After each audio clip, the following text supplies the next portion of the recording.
Yeah, welcome to another episode of the Racer X Exhaust podcast presented by the fine folks at Yoshimura. Spent the weekend, doing a lot of things. First, the AIM Expo trade show on Friday morning and Friday afternoon in Las Vegas. Then to Monster Energy Cup press day Friday afternoon. Then our first ever live Racer X Pulp MX podcast recording, which you can actually listen to on both our podcast network or on Mathis's podcast network, or you can watch our video of the event, which we posted on YouTube. That was all Friday. Then Saturday, of course, the Monster Energy Cup. It was wild. It was crazy. It had a nutty ending. I don't know why it's trendy to say, the race is boring, blah, blah, blah. What is wrong with you folks? On the last lap, we didn't know if Eli Tomac was going to win $1 million or not. That was awesome. And yes, the ending was controversial, but as I like to say, it's dirt bike racing. This is not the holy grail moral compass. Yes, Joey Savacci not only slowed down for Eli Tomac, but pointed the way for Tomac to take the lead as a teammate. Let's all argue about it. Controversy is good. It'll keep us talking from now until Anaheim. I am not offended by anything that happens on a dirt bike track because it's a dirt bike race. We could pick many other worse things that human beings can do to be outraged about. Just go on Twitter for 30 seconds. Speaking of my weekend in Las Vegas, this episode of the Racer X Exhaust podcast, presented by Yoshimura, took place on press day, Friday afternoon in Vegas. After I interviewed a bunch of the riders, I went up to the gaming lounge, which they had set up to debut the new Supercross, the video game number 2. And on my way up there, I was run into by a publicist imploring me to talk to Brian Deegan. Now, when I launched this podcast earlier this year, Brian Deegan was definitely on my must-have guest list for this show. I expected to meet up with Brian at some point right here in North Carolina because Brian has a lot of roots in North Carolina now because his daughter, Hallie, is quickly climbing the charts in NASCAR racing. Brian has spent a lot of time in North Carolina. He is building what is rumored to be a ridiculous mansion in North Carolina, and I expect to see the Deegans around here a lot more. But I got my Deegan podcast in earlier than I expected. Deegan was at the Monster Energy Cup to promote his new documentary that just launched this Tuesday. It is called Bloodlines.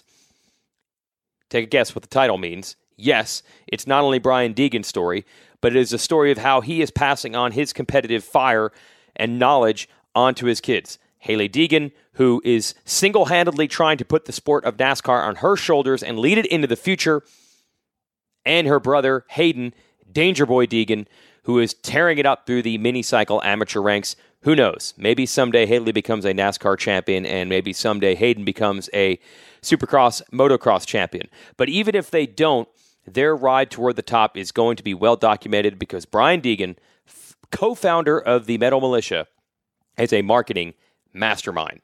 So when you combine Deegan's marketing mastery with the fact that there is an up-and-coming, very talented female driver who is his daughter, who can benefit from that marketing mastery and can pull in that young, edgy, moto-style demo, which NASCAR desperately needs. And again, this is a female driver, which is a great marketing hook as well. And she appears to have some real talent and might be able to get real results. We'll see as she climbs through the ranks. She did win a race in the K&N series, which I would consider basically the Lorettas of NASCAR. That series, it's one step below the professional touring ranks of Trucks or Xfinity or Cup, which is the very top. So consider her one of the top amateurs in the country, in our world, is the way we'd put it in motocross terms. So she's showing some real talent against the boys. She has the marketing angst on her side, and she has NASCAR hungry for a young, edgy, and female star like this with Brian Deegan's help. This is huge. But the marketing side, I think, gets too much credit with Brian Deegan. What I've always respected more for him, beyond the marketing stuff, beyond the Metal Mulisha stuff, is the fact that whatever Brian Deegan gets into, he figures out a way to get really good at it. Yes, there's hype, but there is significant substance. So Brian Deegan was good enough as a dirt bike racer to win a Supercross. I believe he earned national number 25 one time as a privateer. This is back when national numbers were real. That meant you earned the 25th most amount of points of anyone in a given season. And by the way, as a 125 Supercross racer back then, they didn't earn points in Supercross for that division. So he did it by racing nationals. Brian was a bad dude as a racer. Then he switched to freestyle. Became a really bad dude at freestyle. Multiple X Games medals in both summer and winter X. Then with age comes a cage. He became an off-road truck racer. Right now, one of the best off-road truck racers that there is. X Games decided to have some rally car racing. Brian Deegan jumped in there, became one of the best rally car racers in X Games. Are you serious, bro? That's 4 different sports that Brian Deegan has competed in at an elite level, like not an embarrassing, oh yeah, Deegan's out there. He thinks this would be good for marketing. Don't watch because he's struggling. No, like really good at these things. And now his kids are really good. So I've always had respect because I know there must be a formula. You cannot be good at 4 different things and then have kids that are good at 2 completely different things without having some formula of success deep down inside. Maybe someday Brian Deegan will write a book on raising your children or even just any athlete and can pass his tips along there. But for now, we have his new documentary. It is called Bloodlines. It is available on iTunes and any place you want to get videos these days because we don't do it on VHS anymore. You can get it on iTunes, on Vimeo, Xbox, Amazon.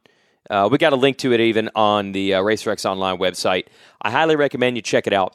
It's a great video, I know, because the producer, creator, writer, everything of it, director, Paul Taublieb, not only one of the OG rule makers and promoters of freestyle, but Taublieb put together a couple of years ago a documentary called Unchained. I am not a huge freestyle motocross guy. I'm just telling you right now. But you also owe it to yourself to watch Unchained. It is a phenomenal history of freestyle motocross. And even though I'm not a huge fan, I'm certainly close enough to the industry to know what some of the big moments in freestyle were. And what I think is awesome is they did not leave any of those moments out. It really documented all the big steps on freestyle's rise and even where it is today. So I have complete faith that Bloodlines is going to do the same thing specifically for Brian Deegan's story. And as you can guess by the title, not just Brian himself, but the lessons he's passed on to his kids and the success they're having now, ramping up to the point when Hallie won that K&N NASCAR Series event a month ago, which is a massive breakthrough in so many ways. So Brian was there at Monster Energy Cup to promote Bloodlines, his new documentary. This was my chance to get the Brian Deegan podcast in that I always wanted to do. And then I started talking to Taublieb, the writer, director, producer of this thing, and his stories were so compelling, I decided to fire up the recorder there. Yeah, this is a press junket for their new documentary, but I think you'll find Deegan and Paul's stories quite intriguing, regardless if they're selling a product or not. And speaking of that, I want to thank our sponsor, Yoshimura. 63 years of 4-stroke research and development for 4-stroke exhaust systems. Anything you need 4-stroke exhaust-wise, they've got them. While I was scouring the floor at that AIM Expo, I spotted plenty of bikes that could benefit from a Yoshimura exhaust system. So check them out at yoshimura-rd.com. Oh my gosh, I just went to the website. Yoshimura now has exhaust systems for that Honda Monkey. Have you seen the Honda Monkey? It's a ridiculous motorcycle that Honda has put into production, and Yoshimura has pipes for it. So go to yoshimura-rd.com, and you'll see pictures of the Yosh exhaust on the absolutely ridiculous, in full production now, Honda Monkey bike, which I did see at the AIM Expo. That thing is nuts and looks really fun. And finally, shout out to RacerXbrand.com. That's our RacerX swag line. We've got t-shirts, we've got hats, we've got jackets now. But most importantly, this just in, hot off the t-shirt presses, history has been made. It is here. It is real. This is not a joke. We now have a t-shirt based exclusively on this. Podcast.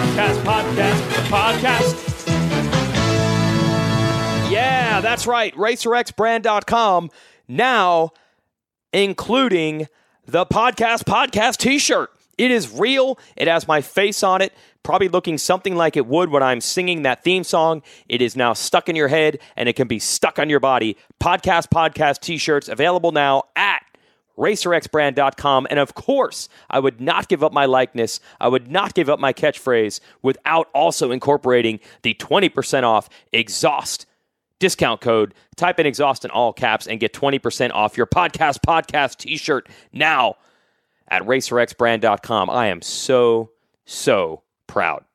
I have 2 children already. I feel like I've just had a third. Let's get to our interview with Brian Deegan, and I started off with this, the $1 million question. I don't know if he wants to give it away for free, but how do you become good in such a wide variety of motorsports disciplines and then also teach your kids to be really good at theirs too? Brian, here we go. What is your secret to being good at everything you get involved in, and now you even pass it on to your kids? Like, dude, you're known as like marketing maven, but by the way, everything you jump behind the wheel of or behind the handlebars of, you do well at that. How do you do that? That's a good question. And at first, I like to say I've failed at probably more things than I've been successful. Okay. Maybe we're only watching the good stuff. Okay. Seeing the good stuff. All right. But at the end of the day, you know, it's like when I went from Supercross, Motocross into X Games, that was just big risk, taking big chances. But when I went into car racing, I think the key to my success has always been never looking back. Going, okay, I just cut that tie. I'm not looking back. I cannot go back. I have to succeed. And like when I went into car racing, I studied, focused it, watched tape, did everything you could to be fast and understand it quick as possible, winning the championship my first season.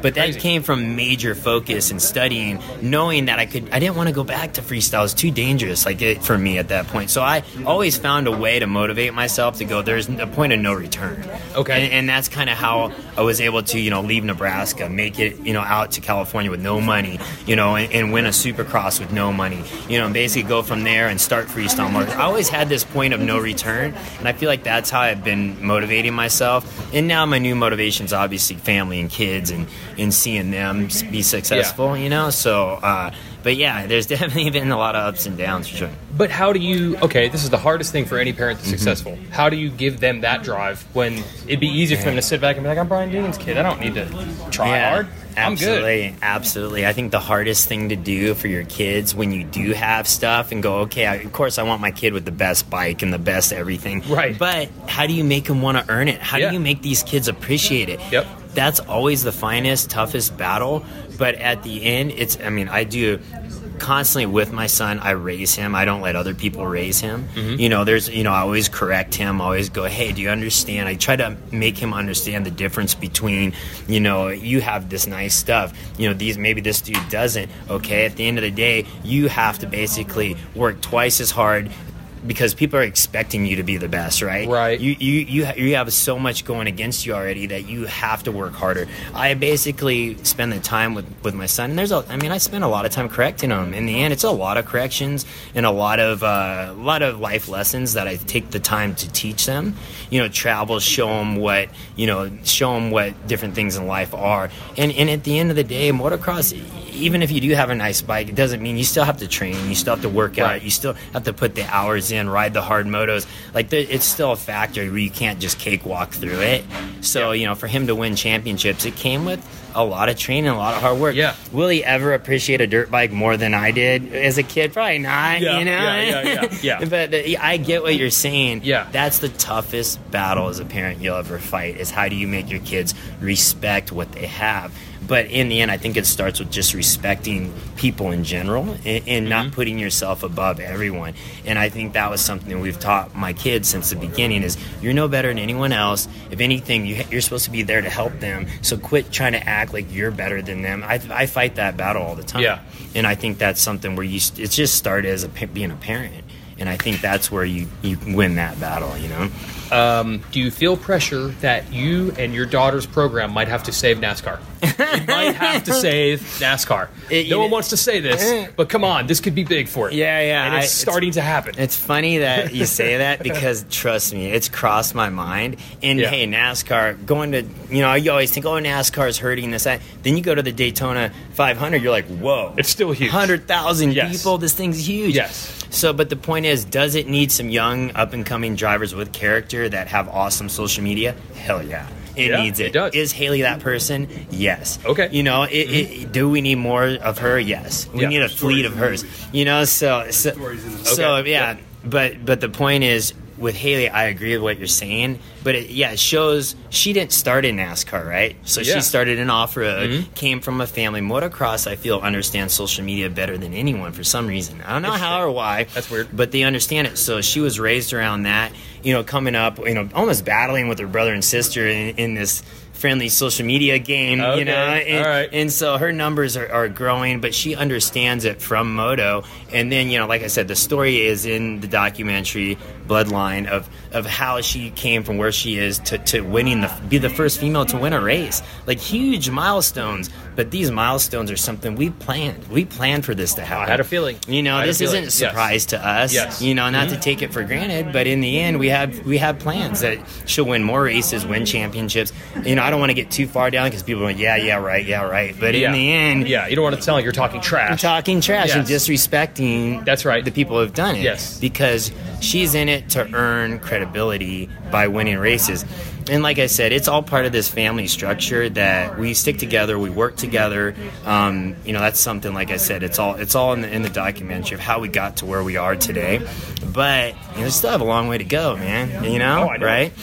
So just getting started. Just getting started, yeah. So when it's Bloodlines, does that mean that it's not just the Brian Deegan story, it's the Deegan family story? Is that what we're going with here? I would say it starts as the Brian Deegan story that starts as this small town kid taking a chance, moving to California, no money to race Supercross, going against the corporate ways, leaving the sport after ghost riding my bike and winning a Supercross on with no money and and then going into action sports as this rebel. But a rebel kid goes back to where my mom left when I was young, probably 12 years old, never came back, and I had this chip on my shoulder, and a lot of people don't know, and it gets into this story of family, and it talks about things people never knew about. So this was not a fake chip on your shoulder for marketing purposes. No, they were real issues. It was real issues, dude. Really? And I think a real issues a lot of people deal with, and I think I went into freestyle, and I finally could just let that out and be who I was. I didn't really, I didn't like anyone, I didn't like anything. I was just on a bad one, and I had no reason to, at that point, no real reason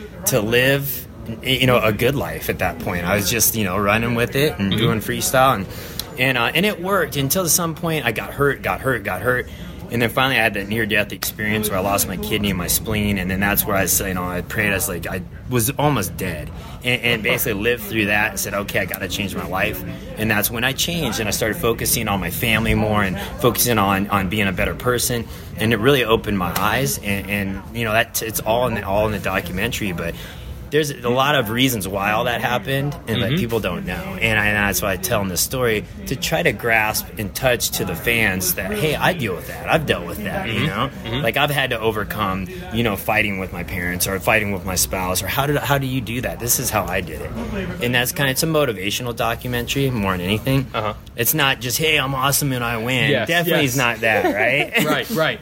Well, I think there's real lessons here. To have two successful kids is not easy. And it doesn't happen. It can happen in an accident, but it doesn't usually happen on an accident. Right. Yeah, if you think of how many families out there that the dad's winning whatever he's doing, and then the kids are winning, it's a very rare deal in this time and age, right? Yes. So the documentary kind of gets into that, of how we got to where we are, being a tight family bond, raising your kids a certain way with certain values and beliefs in themselves and others, respecting others is the main thing. Because my kids can win whatever, but in the end, when they get on the mic and say, hey, man, you did a good job, or it's how they treat others is how it represents me as a parent, right? That's where you go, okay, that kid's cool, you know what I'm saying? Kids can win, but overall, that's kind of telling that story. So it just was the right time. I've been wanting to do this for a long time, is tell a documentary, but it all came together with the guys from Taublieb Films and Monster Energy. All the pieces started coming together, and I said, okay,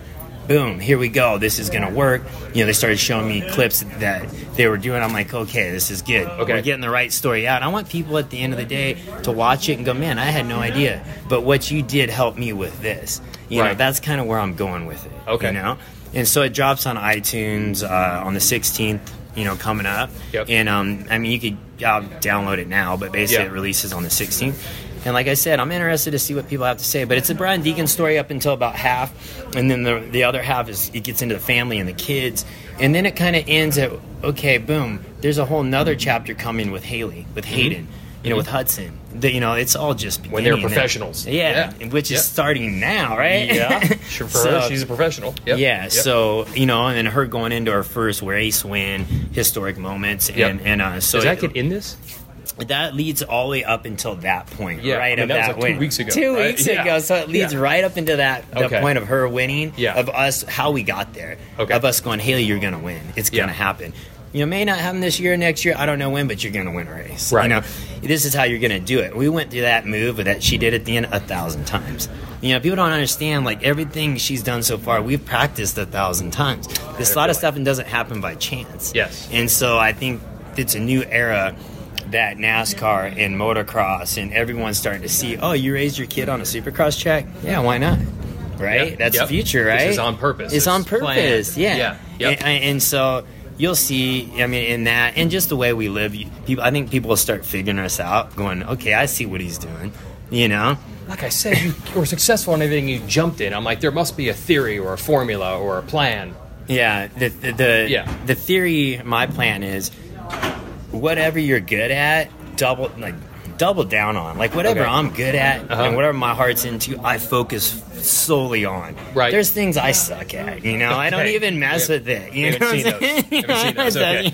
All right. Yeah, which I don't even mess with that, Okay. right? Yeah. But one thing I do know motorcycles, and I do know cars, you know? So, you know, and then when your kids get involved in that, you just times that times 10 of how exciting it gets, right? Yeah. And so you're really into it. Really into it. Yeah. And you focus, I study who wins, how they won, you know, who's the best, why are they the best. I study that. Like, I never sit without, like, listening to an educational something. If I'm on a plane, I'm listening to, you know, a podcast or something, learning how to get better at marketing, how to get better at being a crew chief, or how this car works. I'm always learning. Yeah. And I'm always sending notes to Haley. Hey, check this out. Haley's a straight A student.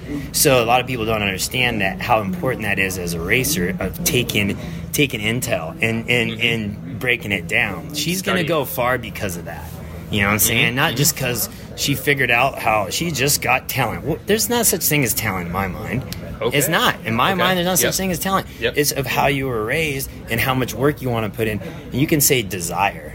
Like, that's what it is. How much desire do you have? You see riders that you're like, man, when that kid started, he was horrible. But wow, he's the best now. Because he had the desire to work past his, you know, his deficiencies. So I just feel like that's the key to it. Desire is the key to being the best at stuff. And if you're not really into it, don't waste your time, because you're not going to be the best at it. I'm telling you, just if you're doing it for someone else, you're not going to be the best at it. Yeah, so your kids aren't doing it because they're trying to impress you. I feel like they just have the desire to want to do it, you know, with or without me, you know. That part you couldn't teach. I don't think you teach that. I think they grew up around that. Yeah. I think they grew up in a home of, like, their dad every day was, like, wide open, doing this, doing that, doing this, you know, being around the right people, you know, building the right test tracks, building the right jumps, the right this, that. They see it, they're like, man, Dad's on this level over here, and that's the level, right? Yep. I just think that's the level. How to do things the right way. How to do things the right way, if you don't know it, you study it. You got the internet now. There's answers for everything, right? No excuses anymore. Right. But the thing is the work ethic. That's what they see. Okay. Right? They don't ever see Dad kicking up his feet and watching a football game. Ever. You know what I'm saying? Ever. You don't have that in you. No. I don't. But not to say it's a bad thing, but I watch racing. I just kick my feet up and watch a NASCAR race. Yes. But you're still learning. I'm learning. I'm studying it. Why is this guy good? Why? You know, we've studied every aspect.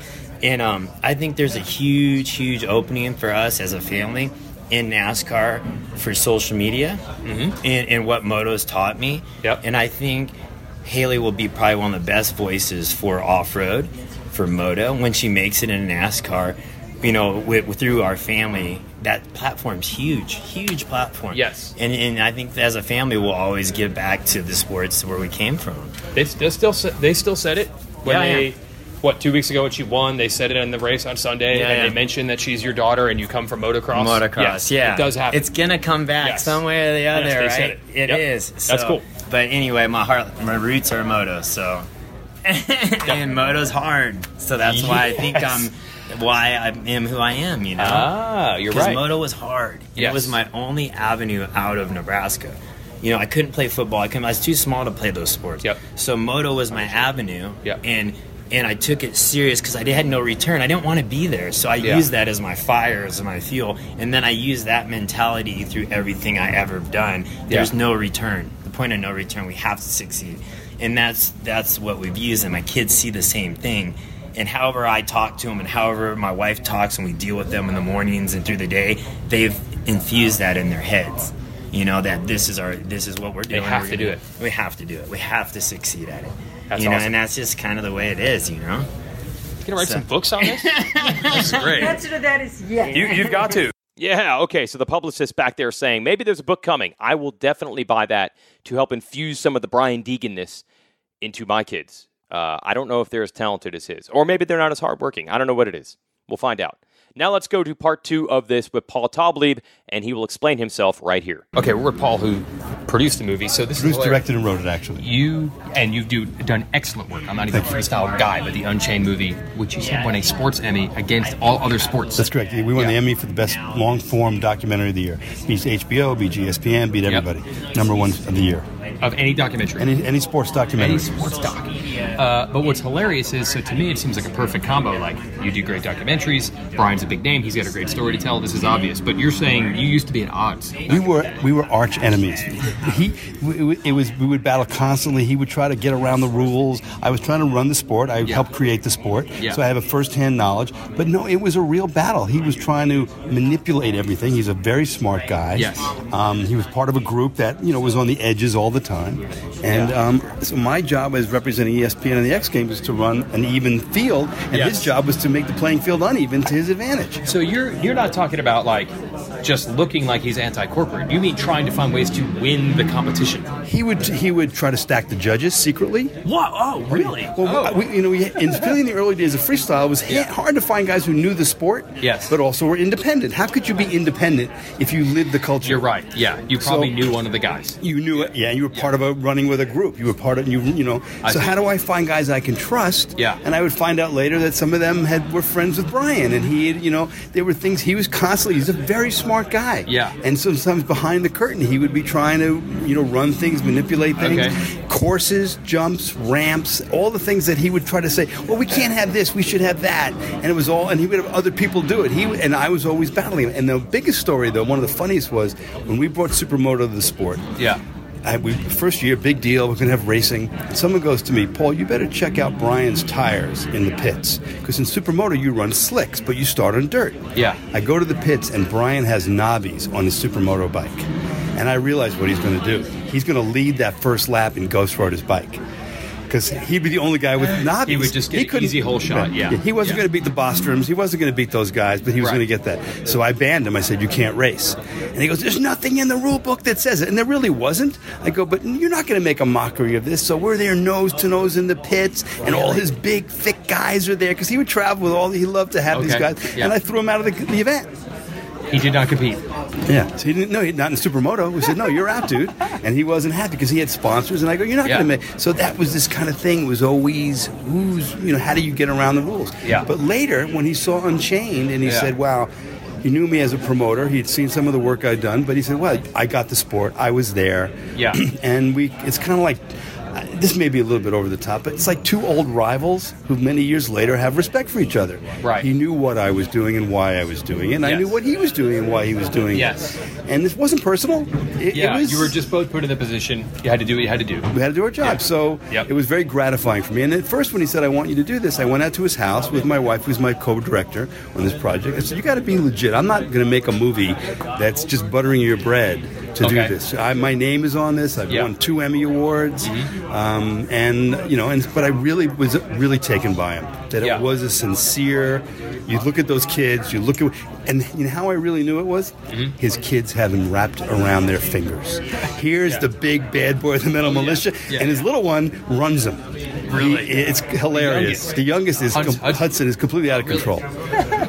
And so I realized he is a father, and he's dedicated to it. While he's still keeping his racing career going, but he really is a dad. And so I realized it, so we sat down, and then he revealed one of the great things is about his mother abandoning him. Yeah. So you understood, why would a guy break his body that much and find a need to be a part of a group?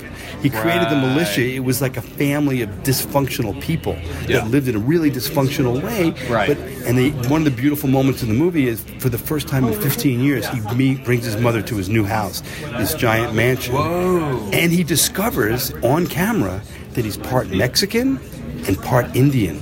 Because he didn't even know that. He didn't know that. He didn't know the side of his family. His mother sits there and pulls out these old pictures, and they really had this moment together. She's a little bit out of her element because she lives in New Mexico somewhere, but it's a really emotional thing. There's nothing to do with sports, but explains everything about sports, and that's what the movie's about. How did you? I feel like you just became the freestyle thing exploded in like 6 months. It went from it wasn't a sport to it was. How were you pitched to that? It's a pretty funny story. How did that happen? Yeah, and this has never fully been told. But what happened was, I was producing snowboarding events. Okay. And I put on, at a bar one night, I put on the Krusty Demons video. All right. And the snowboarders went crazy. Yeah. I had a relationship with ESPN from doing snowboarding stuff. And I called them and I go, I found the next big thing. You're not going to believe it. Did you put it on because you owned a tape of this? I just thought it'd be fun for the bar. Okay, yeah. I just said I had a tape. Okay. Party was kind of dull. But you weren't a full hardcore motocross guy. I never owned a bike at that time. But you just had a copy of it. I had a copy of the tape. Okay. And the party was kind of dull. I go, oh man, put this on. And the snowboarders went crazy.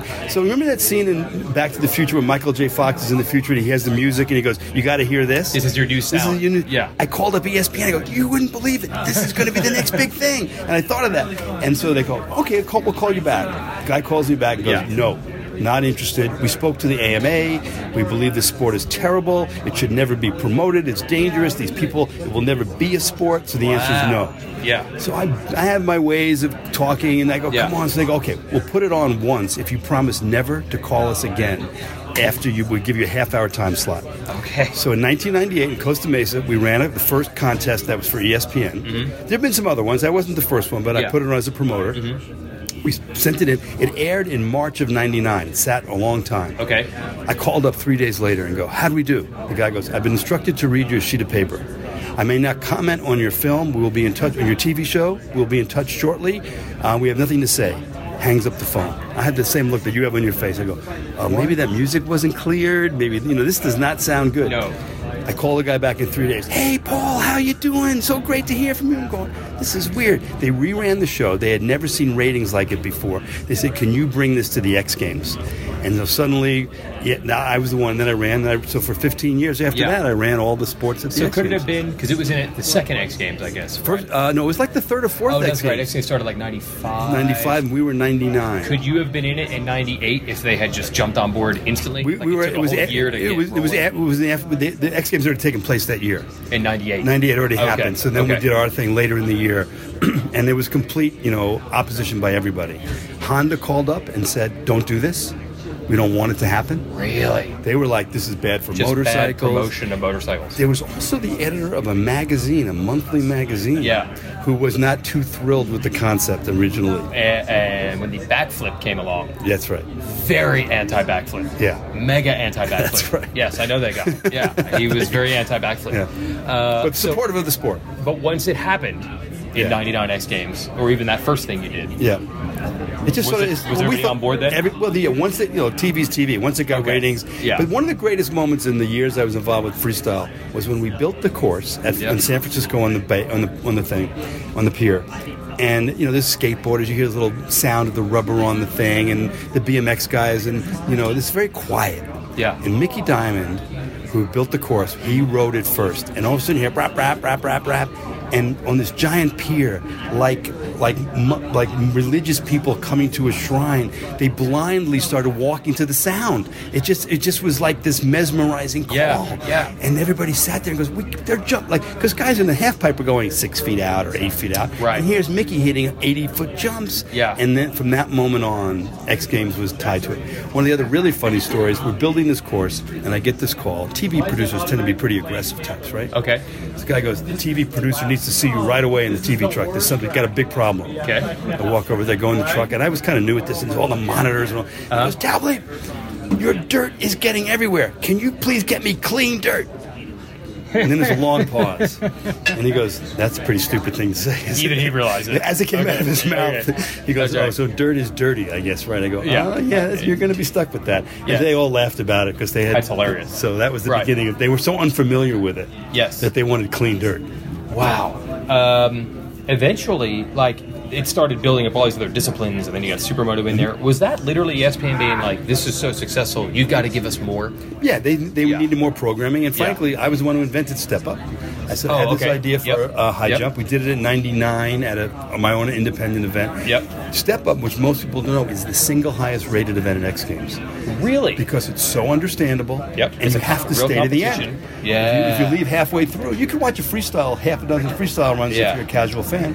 It's like a motorcycle. You got to get to the end or you get no value. So it's easy, and it got crazy for a few years there when McGrath and Byton went over 50 foot. Oh, yeah. Yep. And shoulders were popping out. And do we want to talk about the rules about ties, though? Do we want to even talk about that? No, we don't even want to talk about that. Because I don't remember them. No, I was in charge of them, and I didn't know what they were. Yes. And funny, the year that McGrath and Byton were fighting, I'm trying to remember what the rules are, pulling this back. And so the one ESPN executive's going, you got to end this, Taublieb. You've got to end it.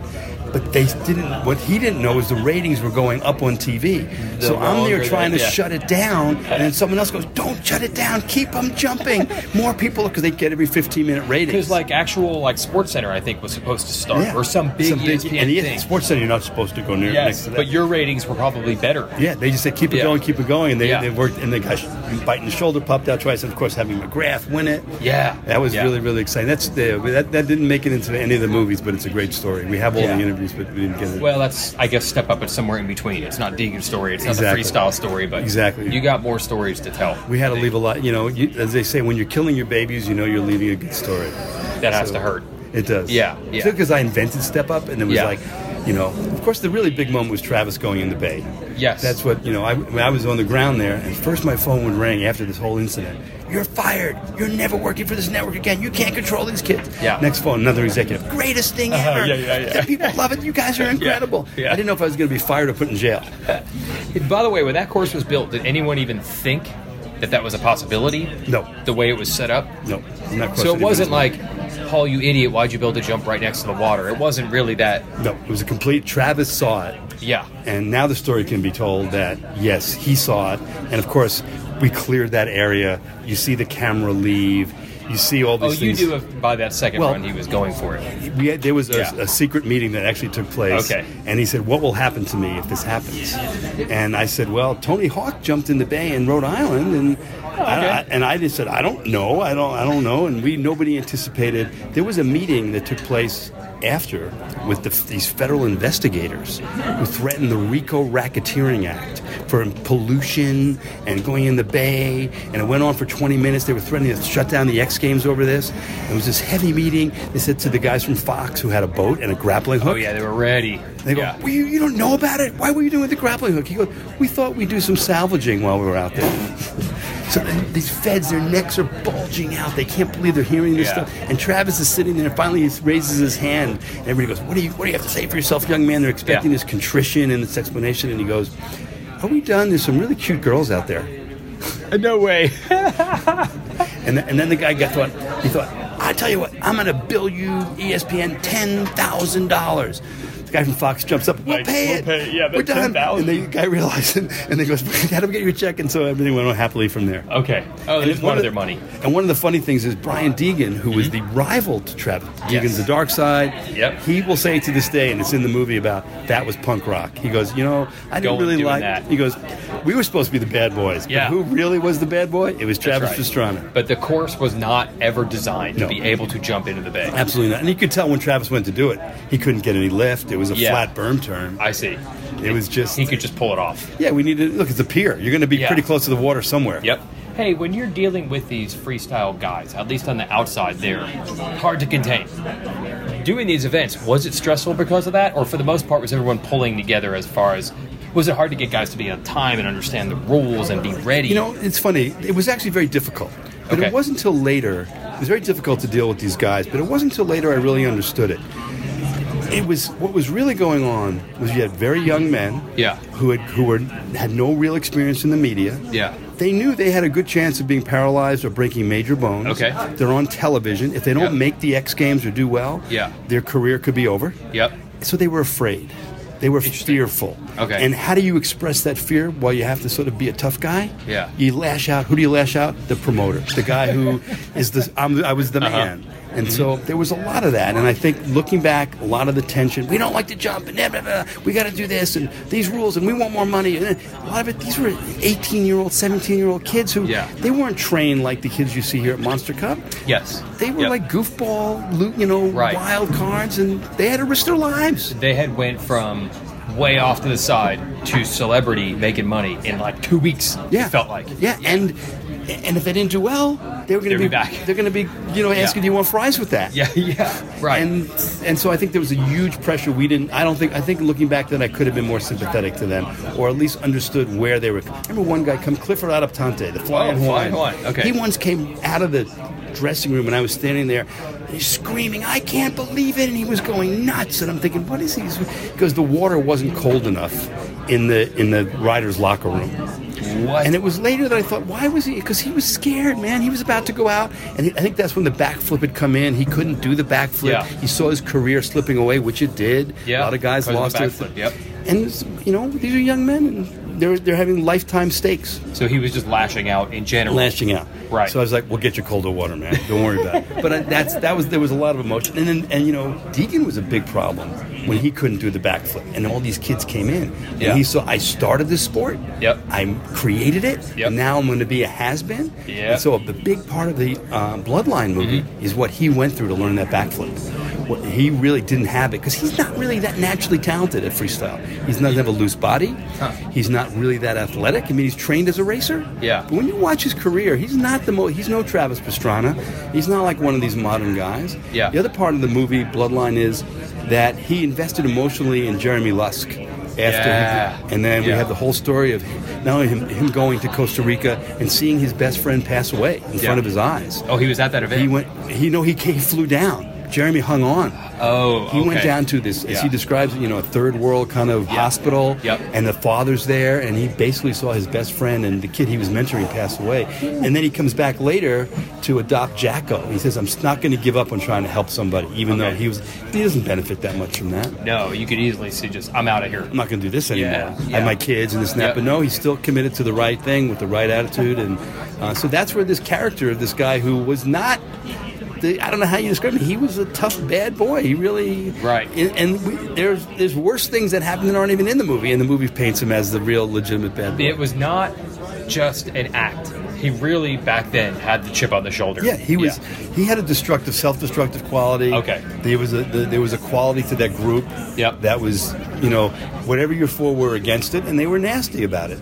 And they didn't know. All they knew is it worked. Yeah. And the nastier they were, and also the other part of the story that's not told that should be told one day is these guys were getting hurt and being given drugs by doctors. And so a lot of the overdoses, guys like Mike Sinkmars and a lot of the guys, they're all on Percocet and drink, and you give those guys barbiturates with alcohol. And then they're going to party. And, a lot of things went bad for a lot of those guys. Doug Parsons and Colin Morrison. Probably even know about that They didn't know about it. At that time, yeah. I mean, imagine if you went to the doctor and you had a broken femur, he's going to give you pain pills. Yeah. He's not going to tell you, because in 3 weeks you're addicted. That's all it takes. Yep. And, doctors want you to be out of pain. That's how they're, So that was the underbelly of a lot of this stuff. Also, didn't get told totally, but that was part of the world. And this guy had bad injuries. The spleen and leg. The Winter X thing, he broke both his femurs. And that whole story's in the movie, what he went through there. Yeah. And his wife, also I like to bring women into my movies. They actually talk about emotions better than me. There you go. And, taking care of him. She had to wipe his ass. He had both of his arms were broken. That's not a job you want. The disposable hero. Yeah, right? That was Disposable Hero. And I thought that was a great title, actually, because that's what these guys were in many respects. Yep. But as you said, he's reinvented himself, and I totally buy into making a movie because, like I said, I had to go out there. Is this real, or are you going to be con? Is this another con? Because he was kind of a con man. The whole thing, But no, I'm willing to say, I'm not a religious man, but I do believe he really, when he said, I'm going to change because I've almost died, he really changed. So there you go. Brian Deegan, now doing it for the kids, although he still does race off-road trucks quite well. And he set up these huge ramps in the parking lot at Sam Boyd Stadium and was jumping ridiculous in his off-road truck. I don't know how he's managing both the Haiden racing motocross amateur, Hallie racing all these K&N NASCAR races, and then still racing off-road trucks himself. Maybe he needs to just write a book about scheduling. So big respect for Brian Deegan and what he's done behind the wheel, behind the handlebars, and now as a dad. Check out Bloodlines Of course, check out Yoshimura at yoshimura-rd.com. That is our sponsor. 63 years of four-stroke research and development, coming out with new pipes, new exhaust systems for bikes all the time, and it's actually all manufactured right here in the US of A. Suck on that, NAFTA. And RacerXBrand.com. The podcast t-shirt. I cannot implore you enough to buy this so that I can never, ever, ever regret the ridiculous theme song for this show. That's our episode of the RacerX Exhaust Podcast this week. Thanks to Brian Deegan, Paul Taublieb, and you for listening. We'll be back with more. I'm headed off to Red Bull Straight Rhythm. This has been a brutal 3-week stretch of extra long, extra intense off-season races, Motocross of Nations, Monster Energy Cup, and Red Bull Straight Rhythm. It is fun, but I'm ready to be off the road, which is what I'm supposed to be in what is supposed to be the off-season. But if you're coming out to Pomona, California this weekend, I'll see you there. It's going to be a good, fun time. Or just watch it live from home at Red Bull TV. I think you just go to redbull.com and watch it there. You'll find a link. And that's it for our show. We'll see you next week. Thanks for listening.